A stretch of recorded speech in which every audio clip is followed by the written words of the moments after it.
Hello hi नमस्कार श्रोते हो, मी आरजे कोमल तुमच्या सगळ्यांचं पुन्हा एकदा स्वागत करते. तुम्ही ऐकताय आचार्य 90 FM युअर ओन रेडिओ. श्रोते हो, तुम्हाला कल्पना आहेच की आपला जो फॅशनिस्टा म्हणून सेगमेंट आहे या सेगमेंटमध्ये आपण फॅशन इंडस्ट्रीतल्या अनेक छान मॉडेल्स असतील त्यांच्याशी भेटत असतो, त्यांच्याशी संवाद साधत असतो किंवा वेगवेगळे फॅशन इंडस्ट्रीमध्ये जे काही इव्हेंट्स होत आहेत त्या इव्हेंट्सबद्दल जाणून घेत असतो. आणि एकंदरीतच फॅशन इंडस्ट्रीमध्ये काम करत असताना कोणत्या गोष्टी महत्त्वाच्या आहेत किंवा ग्रूमिंग किती महत्त्वाचं असतं या सगळ्याच गोष्टींविषयी आपण या सेगमेंटमध्ये जाणून घेत असतो. आणि आज आपल्या स्टुडिओमध्ये ज्यांना आपण बऱ्याचदा आपल्या स्टुडिओमधून ऐकलेलं आहे असे इव्हेंट ऑर्गनायझर आहे ते स्वतः एक. आणि फॅशन इंडस्ट्रीमध्ये जर बोलायचं गेलं तर चित्र मराठी फॅशन वीक हा जो सीझन 2 नुकताच पार पडलेला आहे. आणि चित्र मराठी फॅशन वीकचे मंदार काणे एंटरटेनमेंटचे फाउंडर स्वतः मंदार काणे सर आज पुन्हा एकदा आपल्यासोबत स्टुडिओमध्ये जोडले गेलेले आहेत. आपण त्यांच्यासोबत छान आज गप्पा मारणार आहोत. एकंदरीतच जेव्हा चित्र मराठी फॅशन वीक सीझन 1 हा मुंबईमध्ये महाराष्ट्रात आपल्या पनवेलमध्ये झाला आणि त्याला जो काही उदंड प्रतिसाद मिळाला त्यानंतर लगेचच चित्र मराठी फॅशन 2 मागणी होऊ लागली सीझन 2 ची.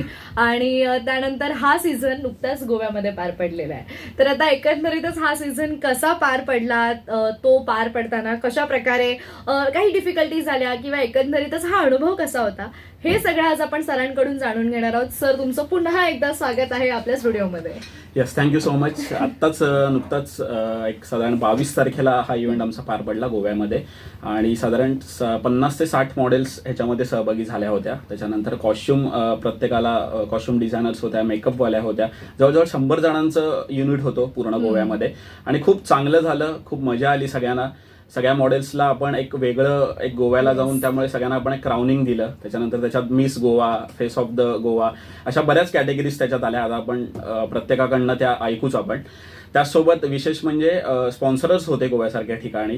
2-3 स्पॉन्सरर्सचं मला आवर्जून नाव घ्यायला आवडेल. NM प्रोडक्शनचे मुंगेकर सर होते, गौरी पत्की मॅडम होत्या ज्या मेकअपमध्ये त्यांचं स्वतःचं स्टुडिओ आहे ठाण्यामध्ये, सो त्यांनी आपल्याला स्पॉन्सरशिप दिली होती. असे 2-3 जण होते. आचार्य 90 FM तर आमच्या प्रत्येक कार्यक्रमात आणि प्रत्येक इव्हेंटमध्ये असतातच. आमचे डिजिटल पार्टनर आचार्य 90 FM आहेत.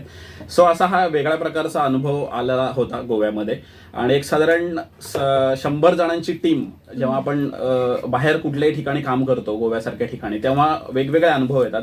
त्यांचं लॉजिंग असेल, फूड असेल, सगळ्याच गोष्टी मॅटर आपण म्हणजे आपल्याला ते सांभाळावं लागतात. आणि मेन म्हणजे ह्याच्यात जास्तीत जास्त लेडीज होत्या. मेल कॅटेगरीमध्ये फक्त 3 ते 4च आले होते, कंटेस्टंट आले होते, पण सगळ्या फिमेल्स आलेल्या. आणि मला सांगायला आवडेल असं की भरपूर जणांच्या मिस्टरने मला फोन केलेला की जबाबदारी तुमच्यावर आहे सगळ्यांची. मी म्हटलं अगदी तुम्ही निसंकोचपणे काळजी करू नका. काम करायची पद्धत जी आपली आहे ती खरंच आपण करतो व्यवस्थितपणाने. त्यामुळे सगळ्यांना तो विश्वास होता, कॉन्फिडन्स होता. आणि सगळ्यांना ट्रस्ट फॅक्टर जो असतो तो एक फार इम्पॉर्टंट असतो. कारण आता लेडीज जेव्हा एखाद्या ठिकाणी बाहेर पडते, एखादी वुमन, आणि ते पण गोव्यासारख्या ठिकाणी, तेव्हा ही गोष्ट खूप मॅटर केली जाते, बघितली जाते की जो ट्रस्ट असेल किंवा तुम्ही कसं तिला ट्रीट करताय, कसं सांभाळताय, या गोष्टी आपल्याला तितक्याच बघाव्या लागतात. म्हणजे तेवढी काळजी त्यांची घ्यावी लागते. सो असा हा एक माझा अनुभव होता गोव्यासारख्या ठिकाणी. सीझन 2 माझा झाला, सीझन 1 पनवेलला झाला. सीझन 3 ची तयारी चालू आहे जोरदार. बाकी इव्हेंट्स तर आपले चालू आहेतच कंटिन्यू. येस, म्हणजे सायमल्टेनियसली जर बघायला गेलं तर एका वेळी आपले बरेच प्रोग्राम सुरू असतात आणि त्यामध्ये फॅशन शो म्हटलं की थोडंसं जास्त लक्ष त्याकडे द्यावं लागतं. किंवा फॅशन शो म्हटला की फक्त एका दिवसाचा शो नसतो तर त्यामागे तब्बल महिनोभरांची मेहनत असते. 6 महिन्याची मेहनत होती आणि 3 दिवस मी झोपलो नव्हतो, मला सांगायला आवडेल. नाही खरंच आहे, कारण इतक्या सगळ्या पूर्ण टीमची जबाबदारी सांभाळणं it's a very big task actually. कारण फक्त तिथे मॉडेल्स ज्या काही येत आहेत किंवा त्यांचं राहणं, खाणं, पिणं या गोष्टी वगळता शोच्या जर दृष्टीने बघायला गेलं तर अगदी कॉस्ट्युम पासून, मेकअप पासून या सगळ्याच गोष्टी जास्त मॅटर करतात. सर मला या वेळेसचं वेगळेपण फार जाणवलं आपल्या गोव्याच्या शोमध्ये की आपले जे काही कॉस्ट्युम होते यावेळेस आपल्याला भरपूर चांगला प्रतिसाद मिळाला कॉस्ट्युमच्या बाबतीमध्ये. रादर आपले 4 राऊंड झाले, वेगवेगळ्या कॉस्ट्युमचे वेगवेगळे अटायर होते. दिले होते आपण, प्रत्येकाला 3-3 चेंज दिले होते. मला सांगायला आवडेल प्लॅनेट डिझायनरच्या पौर्णिमाताई होत्या, त्याच्यानंतर पनवेलची अंजली जी आहे डिझायनर ती होती, प्रियांका मोरे साताऱ्याची ती डिझायनर होती, जॉय म्हणून आहे गोव्याची ती एक फॅशन डिझायनर होती. जवळजवळ 6 ते 7 कॉस्ट्युम डिझायनर आपल्या या शोला आले होते आणि जवळजवळ 20 ते 25 जणांची मेकअपची टीम होती या गोव्याच्या शोसाठी. सर, कॉस्ट्युम बद्दल जर बोलायचं गेलं तर सगळ्यात पहिल्यांदा तर असं वाटत होतं की गोवा म्हटलं की थोडासा वेगळा फॅशन शो असेल किंवा एक कम्फर्ट झोन असणं फार गरजेचं असतं. पण आज मला अतिशय मी कॉन्फिडेंटली आणि एकदम अभिमानाने सांगू शकते की आपल्या महाराष्ट्रातल्या ज्या विशेष करून ज्या मिसेस कॅटेगरीतल्या महिला आहेत, बऱ्याचदा त्यांच्या फॅमिलीला कधी कधी कम्फर्ट झोन एक नसतो की बापरे गोव्याला शो होणार आहे किंवा फॅशन शो होणार आहे तर त्यांचं अटायर कसं असेल किंवा कॉस्ट्युम खूप जास्त मॅटर करतो त्यावेळेला. पण आपल्या शोमध्ये या असं कोणत्याच गोष्टी काही वेगळं दिसून आलं नाही, तर अगदी छान एलिगंट आणि एथिकली असं फार वेगळं आउटफिट होतं या सगळ्यांमध्ये. आणि त्यामध्ये ज्या काही कॉस्ट्युम डिझायनर आपल्यासोबत जोडल्या गेल्या होत्या त्यांना म्हणजे तुम्ही काय सांगाल, कारण की ऍक्च्युअली कॉस्ट्युममुळे हा शो जास्त उठून आला. मला खरंच कॉस्ट्युम ज्यांनी दिलेल्या त्या प्रत्येकाचं मला म्हणजे मी त्यांना थँक्यू म्हणेन, प्रत्येक डिझायनरला, कारण की त्यांनी कॉस्ट्युम दिला, वेळेवर दिला आणि परत 7 ते 8 वेगवेगळ्या डिझायनरनी कॉस्ट्युम दिला आणि प्रत्येक कंटेस्टंटला मी आधीच मेजरमेंट्स आणि या सगळ्या गोष्टी दिल्या होत्या, त्यामुळे तेवढं मला अडलं नाही किंवा तेव्हा धावपळ माझी झाली नाही त्या मुवमेंटला. त्यामुळे आधीच प्रत्येकाचे मेजरमेंट, प्रत्येकाचे कॉस्ट्युम, काही 2-3 कंटेस्टंट किंवा ह्यांना कॉस्ट्युमचा थोडाफार प्रॉब्लेम झाला पण नंतर तो सॉल्व्ह झाला. येस. आणि याशिवाय मला अजून एक गोष्ट सांगायला आवडेल की जसं की आत्ता सरांनी सांगितलं की क्राऊड जो होता तो भरपूर होता, म्हणजे अगदी मॉडेल्स होत्या, शो स्टॉपर बरेच होते, वेगवेगळ्या कॅटेगरीसाठी वेगवेगळे शो स्टॉपर होते, क्राऊड हा जास्त होता. त्यामुळे या सगळ्या मॉडेल्सचा अगदी व्यवस्थित मेकअप होणं फार गरजेचं असतं.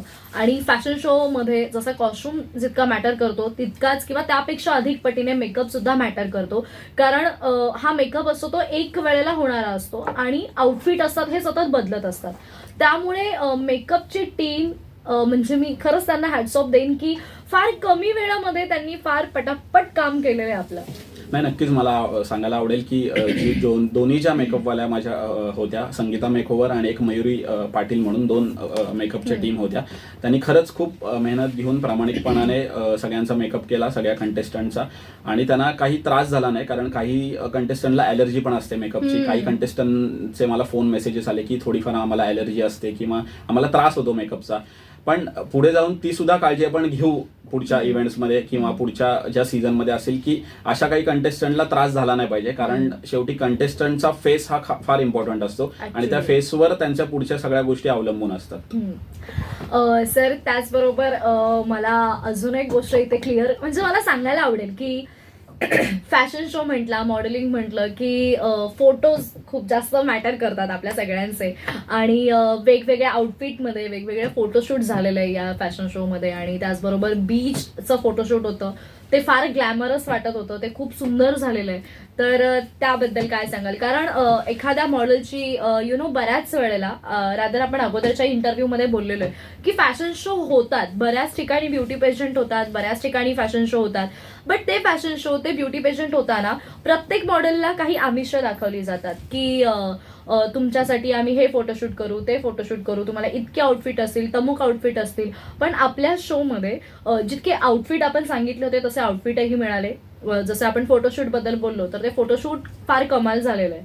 तर एकंदरीत त्याविषयी काय सांगाल? तर आपण कंटेस्टंटला सांगितलेलं की आपल्याला तुम्हाला फोटोशूट मिळेल 2 कॉस्ट्युममध्ये. सो एक आपण स्विमिंग पूलच्या इकडे जो वेअर केलेला त्यांनी कॉस्ट्युम प्रत्येक कंटेस्टंटनी, तिथे आपण एक शूट केला आणि दुसऱ्या दिवशी सकाळी 6:30 वाजता आपण बीच शूट केलं. सगळ्यांना, माझ्या असिस्टंटनी सगळ्यांना सकाळी 6 वाजता उठवलं. अंडरलाईनमध्ये हे एक वाक्य टाकून द्या. सो सगळ्यांना बीच शूटसाठी नेलं, कारण की लाईट गेला असता 8 नंतर आणि परत ब्रेकफास्ट करून शोची तयारी करायची होती. त्यामुळे हा पण एक्सपिरियन्स एक सगळ्या कंटेस्टंटसाठी खूप चांगला झाला. खूप फोटोज चांगले आलेत खूप. आता ते सगळ्या कंटेस्टंटला मिळतील 1-2 दिवसात. व्हिडिओग्राफी खूप छान झाली, फोटोग्राफी खूप छान झाली. प्रत्येकाने वेगवेगळ्या त्यांच्या मोबाईलमध्ये, त्यांच्या कॅमेरामध्ये रील्स आणि फोटोज वेगवेगळे काढले. सो एक हॅप्पी जे म्हणतात गोवाचं हॅपनिंग प्लेस जे आहे ते सगळ्यांना दिसत दिसत होतो सगळ्या कंटेस्टंटच्या चेहऱ्यावर, तो आनंद दिसत होता. सो छान पद्धतीने शो पार पडला. शो झाल्यानंतर फोटोशूट, आधी पण फोटोशूट झालं. असे वेगवेगळे प्रत्येकाचे अनुभव प्रत्येक कंटेस्टंटचे आलेले आहेत. येस, नक्कीच. मी त्या कंटेस्टंट सोबत आपण त्या सगळ्या ज्या आपल्या मिसेस कॅटेगरीतल्या मॉडेल्स आहेत त्यांच्यासोबत पण आपण संवाद साधणार आहोत. पण आता आपण मंदार काणे सरांसोबत संवाद साधतोय, जे या स्वतः इव्हेंटचे ऑर्गनायझर होते. सर, फोटोशूट बद्दल आपण बोललो, आपण आउटफिट बद्दल बोललो, पण मॉडेलिंग म्हटलं, ग्रूमिंग म्हटलं, फॅशन शो म्हटलं की सगळ्यात महत्वाचं असतं म्हणजे ग्रूमिंग. कारण इतका मोठा शो, इतके छान वॉक सगळ्यांसमोर करणं, that is a very difficult part. म्हणून त्यासाठी ग्रूमिंग हे खूप जास्त इम्पॉर्टंट असतं. आणि आपले जे ग्रूमर होते त्या दोघांचंही मी म्हणजे आवर्जून मला त्यांचं इथे कौतुक करावंसं वाटतंय, कारण त्या दोघांनी प्रचंड मेहनत घेतलेली होती यामागे. त्याचबरोबर ग्रूमिंग सोबत काही अजून बऱ्याच गोष्टी होत्या की आपण गोव्याला आलेल्या प्रत्येक मॉडेल्सचं आपण क्राउनिंग केलं होतं. तर या दोन गोष्टींबद्दल काय? एक मनामध्ये असतं की जेव्हा आपण एखाद्या बाहेरच्या ठिकाणी शो करतो, म्हणजे गोवा हे थोडंसं आउटसाईड कम हॅपनिंग असं या दोन्ही ह्याच्यात जर तुम्ही बघितलं तर बरं पडेल. मुंबई किंवा ठाणा या सेक्शनला कसं शो होत राहतात आणि त्याच्यात वेगळे पण असं काही दिसत नाही. त्यामुळे मला जरा थोडंसं ते वेगळे पण जपायचं होतं. आणि आपण मागे इंटरव्ह्यूमध्ये जरी 2-3 वेळा आपण म्हटले जसं की आपण एक काहीतरी वेगळं करण्याचा प्रयत्न करतो, ते माझे प्रत्येक इव्हेंट्समध्ये आपण बघितलेलं आहात. सो त्या पद्धतीने जर आम्ही त्या लेवलचं क्राउनिंग, प्रत्येकाला सर्टिफिकेट, मोमेंटो या सगळ्या गोष्टी ॲज वेल ॲज ग्रूमर जे होते फिरोज आणि पूजा आयरोला, या दोघांनी सुद्धा ग्रूमिंग चांगल्या प्रकारे केलं. माझे ते खूप चांगले मित्र आहेत. फिरोज फोटोग्राफर सुद्धा आहे आणि आता या ग्रूमिंग आणि ह्याच्यामध्ये कोरिओग्राफीमध्ये तो उतरलाय, काम करतोय तो चांगल्या लेवलचं. सो अशी एक टीम होती. SP फोटोग्राफी जी होती ती माझ्या पूर्ण इव्हेंटचे SP फोटोग्राफर होता. विक्रम फोटोग्राफी ज्यांनी व्हिडिओग्राफी केली पूर्णपणे.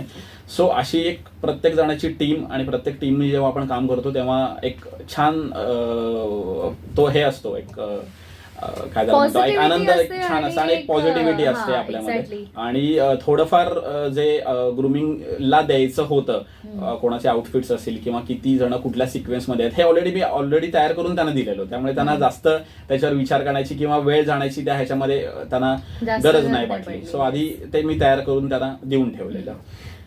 नाही, नक्कीच. एकंदरीतच हा शो खूप छान झाला, खूप चांगला प्रतिसाद मिळाला. कारण आपण जेव्हा एक्सप्लोअर करणं म्हणतात ना, आणि जेव्हा आपण एखाद्या पर्टिक्युलर सिटीमधून बिलॉंग करतो, त्या सिटीपुरतं इव्हेंट करतो, नंतर आपण स्टेटपुरतं इव्हेंट करतो, आणि स्टेटमधून बाहेर गेल्यानंतर आपसुकच जेव्हा आपण असे शो करतो तेव्हा आपल्यामध्ये कॉन्फिडन्स जो आहे तो वाढत जातो. आणि एकंदरीतच आपण फक्त शो पुरतं नाही तर ओव्हरऑल ग्रूमिंग आपल्या स्वतःमध्ये होत असतं. आणि मला असं वाटतं आपल्या CMFW सीझन 2 मुळे बऱ्याच जणांमध्ये हे बदल झालेले आहेत. बऱ्याच जणांना या सगळ्या गोष्टी सीझन 1 मध्ये ज्या कंटेस्टंट होत्या त्यांच्यापेक्षाही वेगळ्या कंटेस्टंट सीझन 2 मध्ये होत्या.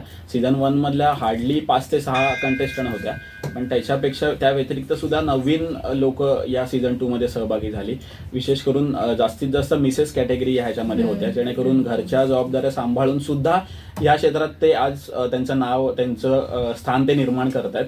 हे एक चांगली गोष्ट आहे आणि एक अभिमानाची गोष्ट वाटते हीच की घरची सुद्धा जबाबदारी तितकंच त्या निर्विवारपणे पार करून या क्षेत्रात ते काम करतात. येस, नक्कीच. कारण अर्थात आता जर आपण फॅशन बद्दल बोलतोय, फॅशन इंडस्ट्रीबद्दल बोलतोय, तर जी पहिली लोकांची समज होती, लोकांनी जी समज करून घेतली होती, एका चौकटीमध्ये बांधलं होतं या इंडस्ट्रीला, ती समज कुठेतरी मोडून निघते आपल्या अशा शोजमुळे. मला असं वाटतं बऱ्याच जणांचे फॅमिली त्यांच्यासोबत होते, त्यामुळे त्यांचा जो काही ट्रस्ट फॅक्टर जो बोलला जातो तो अजून जास्त वाढला गेलेला आहे. आणि त्यामुळे अर्थातच बऱ्याच जणी मराठी क्राऊडमधून सुद्धा आहेत, बऱ्याच जणी वेगवेगळ्या भागातून आलेल्या आहेत. त्यामुळे जो पालक आहे, किंवा आता लग्नानंतर फार बऱ्याचदा हे अवघड असतं, पण लग्नानंतर सुद्धा जेव्हा पार्टनर आपल्या पार्टनरवरती असा विश्वास ठेवतोय आणि या इंडस्ट्रीमध्ये पुढे यायला सपोर्ट करतो, तेव्हा एक अर्थातच ते आपल्या शोचा आणि आपण ऑर्गनाईज केलेल्या त्या फेस एक मला असं वाटतं प्लस पॉईंट असतो, असं मला नेहमीच वाटतं. मंदार सर, तुम्ही तुमच्या वेगवेगळ्या शोजमधून नेहमी काही ना काहीतरी नाविन्य जपण्याचा प्रयत्न करता, किंवा बऱ्याचदा आपण बघितलेलं आहे की मराठी कार्यक्रमांमधून, मराठी शोजमधून, पारंपरिक खेळातून तुम्ही तुम्ही आपली संस्कृती जपण्याचा प्रयत्न करता. त्यामुळे ह्या सगळ्या फार वेगवेगळ्या गोष्टी आहेत. म्हणजे एकीकडे मंगळागौर असो किंवा एकीकडे फॅशन शो असो, टोटली अपोजिट फील्ड आहे किंवा अपोजिट हे आहेत. दोघांचे क्रायटेरिया फार वेगळे आहेत. पण या सगळ्यांमधून तुम्ही प्रत्येकाला एक प्लॅटफॉर्म देता. त्यामुळे तुमचं खरंच खूप कौतुक आहे. आणि आपण सगळ्या मॉडेल सोबत सुद्धा गप्पा मारणार आहोत. पण जाता जाता तुम्हाला मी इतकंच विचारू इच्छिते की CMFW ला मॉडेल्स असतील, कंटेस्टंट असतील किंवा एकंदरीत सगळी टीम असेल, सगळ्यांचं प्रेम जास्त मिळत आहे, प्रेक्षक वर्गांकडून प्रेम जास्त मिळत आहे. पुढच्या सीझन बाबत काय, आता काय वेगळं पण असणार आहे पुढच्या सीझनचं? अजून तरी तसा विचार केला नाही, पण विचार चालू आहे. आता तरी माझे कार्यक्रम लाईनअप मध्ये आहेत वेगवेगळे, जसं आपण मागच्या वेळेला जसं बोललो तसं. पण आहे लवकरच 2023 तर नाही, ऑफकोर्स 2024 मध्येच तो होईल. पण आता आहेत 1-2 शोज सुद्धा लाईनअप मध्ये आहेत. ते लवकरच कळवण्यात येईल सोशल साईट आणि ह्याच्या माध्यमातून. बाकी तर आहेतच, सगळे सोबत आहेतच, तुम्ही तर आहातच आणि सगळे कंटेस्टंट पण आहेत. आणि सगळ्यांचे मेन म्हणजे आशीर्वाद आहेत सोबत. ही एक खूप जमेची बाजू आहे सगळ्यांसाठी आणि आमच्यासाठी, आमच्या पूर्ण टीमसाठी. नक्कीच. तर श्रोते हो, CMFW अर्थात चित्र मराठी फॅशन वीक सीझन 2 नुकताच पार पडला. एक स्टेप आम्ही पुढे आलेलो आहोत असं म्हणेन. महाराष्ट्राच्या बाहेर, एका स्टेटच्या बाहेर जाऊन हा शो झालेला आहे. आणि लवकरच वेगवेगळे कार्यक्रम आणि वेगवेगळे काही शोज असतील ते आपल्या मंदारकाने एंटरटेनमेंटच्या माध्यमातून तुमच्या भेटीला नक्की येतील, अशी मी सरांच्या वतीने तुम्हाला ग्वाही देते. आणि आता आपण सरांसोबत, मंदारकाने सरांसोबत गप्पा मारल्या. एकंदरीतच CMFW ओव्हरऑल काय होता, कसा झाला याविषयी जाणून घेतलं. आता हा जो शो होता ॲज अ कंटेस्टंट म्हणून, ॲज अ मॉडेल म्हणून, ज्यांनी हे क्राउनिंग आपल्या नावावर केलेलं आहे, ज्या स्वतः या शोमध्ये जिंकलेल्या आहेत किंवा ज्यांनी आपला स्वतःचा कॉन्फिडन्स बिल्ड केलेला आहे, अशा सगळ्या कंटेस्टंट सोबत आता आपण गप्पा मारणार आहोत. आणि सरांनी ज्या काही गोष्टी सांगितल्या त्या त्यांना कशा वाटल्या किंवा त्यांचा स्वतःचा एक्सपिरियन्स काय आहे ते आपण आता जाणून घेणार आहोत. पण एका छोट्याशा विश्रांतीनंतर तुम्ही मात्र कुठेही जाऊ नका. आपल्या फॅशनिस्टा या स्पेशल सेगमेंटमध्ये RJ कोमल इथेच मंदार सरांसोबत तुमचा एक छोटासा ब्रेक घेते. तुम्ही ऐकत राहा आचार्य 90 FM your on radio. Thank you.